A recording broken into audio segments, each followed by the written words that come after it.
Selamun aleyküm. Bugün miladi 7 Şubat 2022, Hicri 6 Recep 1443 Pazartesi. Günün ayeti. Musa dedi ki, Rabbim benim göğsümü aç, bana işimi kolaylaştır. Dilimden düğümü çöz ki söyleyeceklerimi kavrasınlar. Günün hadisi.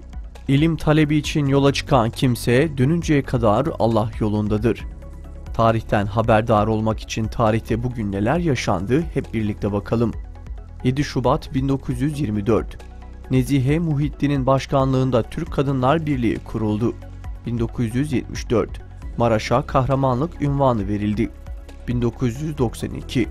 Avrupa Topluluğu üyesi ülkeler arasında Avrupa Birliği'ni oluşturan antlaşma imzalandı. 1996. 7 Şubat 1996 yılında Diyarbakır'ın Hatuni köyünde katliam yaşandı. Korucuların desteğiyle gerçekleşen bu saldırıda 6 Müslüman şehit edildi. 1999. 1935'te doğan Ürdün Kralı Hüseyin bin Talal öldü. 2000.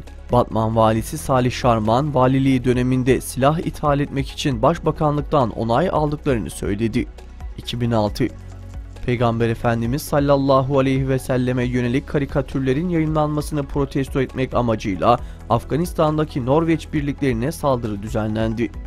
2006.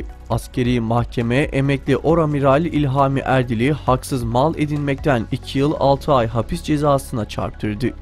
2007.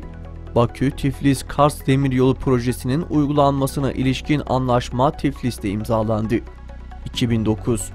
Malezya Devlet Din İşleri 2005 yılında verilen Sevgililer Günü haramdır fetvasını hatırlattı.